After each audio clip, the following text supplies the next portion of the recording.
নমস্কাৰ জয়শ্ৰী ব্লগলৈ আপোনালোকক সকলোকে স্বাগতম জনাইছো।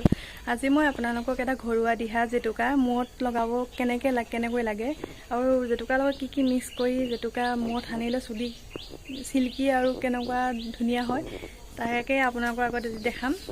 সো এনেকৈ ভিডিঅ'টো ষ্টাৰ্ট কৰোঁ আহক।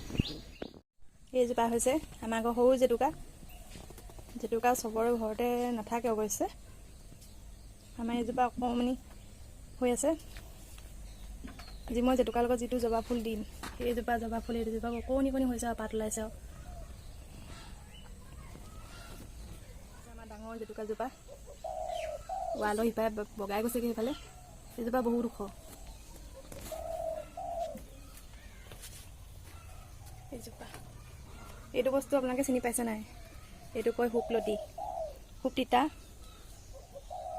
এইটো শুকলতি ভাজি খায়, দাইল কৰিও খায় কেতিয়াবা। এইজোপা জেতুকা পাত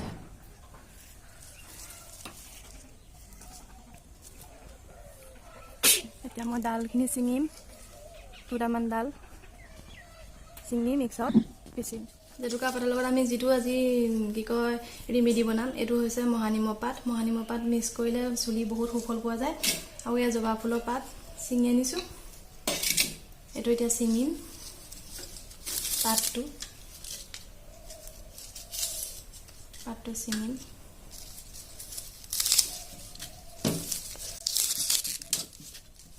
মহানিমৰ পাতটো ছিঙিম। জবা ফুল পাত মিক্সিত ভৰাই আপোনালোকে দৈও মিক্স কৰিব পাৰে। দৈ লগালে চুলি ডেণ্ড্ৰাফ নাইকিয়া হয়। আৰু আপুনি কি কয় চবতকৈ বজাৰত যিকোনো কেমিকেল বস্তু সনাতকৈ এইটো বস্তু যদি সানে নহয় চুলিখিনি বহুত চিল্কি হয়। আৰু ইয়াৰ প্ৰমাণ আপোনালোকে নিজে পাব। ঘৰতে এইটো বস্তু বনাবলৈ সহজ। আপোনালোকে জবা ফুলৰ পাত নাপালেও পেকেট জবা ফুলৰ কিনিবলৈ পায় দোকানত, যদি ফ্ৰেছটো নাপায় পাতটো। এইখিনি মই কৰি ল'লোঁ। কিছুমানে মহানিম পাত চিনি নাপায়। এইজোপা হৈছে আমাৰ মহানিম গছ।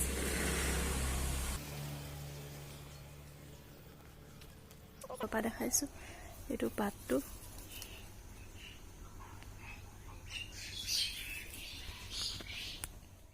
মিক্সিত দি দিলোঁ। মহানিম পাত, জবা ফুল আৰু জেতুকা পাত এয়া মিক্সিত দি ল'লোঁ। এতিয়া পানী অকণমান দি পেলাই এতিয়া মিক্সিত দি দিম।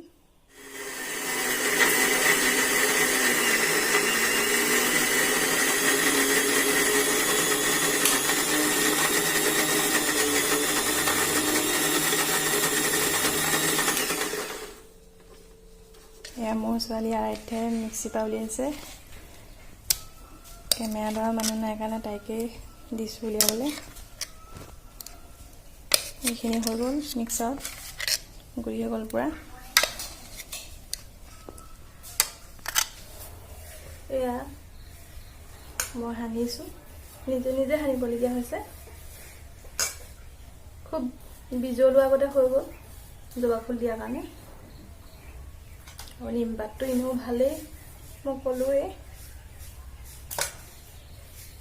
আৰু দৈ লগত দি দিলে উফিৰ কাৰণে ভাল হয়। উফি নাইকিয়া হয় দৈৰ লগত সানিলে। গতিকে দৈটো নাই এতিয়া বাৰু পাবলগীয়া।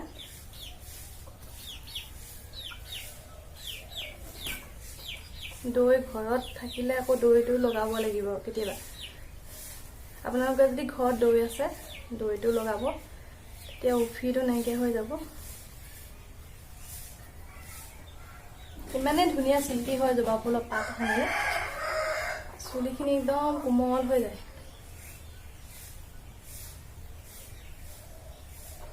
মূৰত লগাওঁ, মোৰ লগাই হৈ গ'ল। জেতুকা এয়া হাততো পাৰি ৰং ধৰি গ'ল মোৰ লগতে সানোতে। ফুলৰ নিচিনা বনাই পেলালে। এয়া মই জেতুকা লগোৱাৰ পিছত কিমান ধুনীয়া চিল্কি হৈ গ'ল। তেতিয়াই আছে মোৰ ভাগৰ বহুত ধুনীয়া চিল্কি হৈ যায়।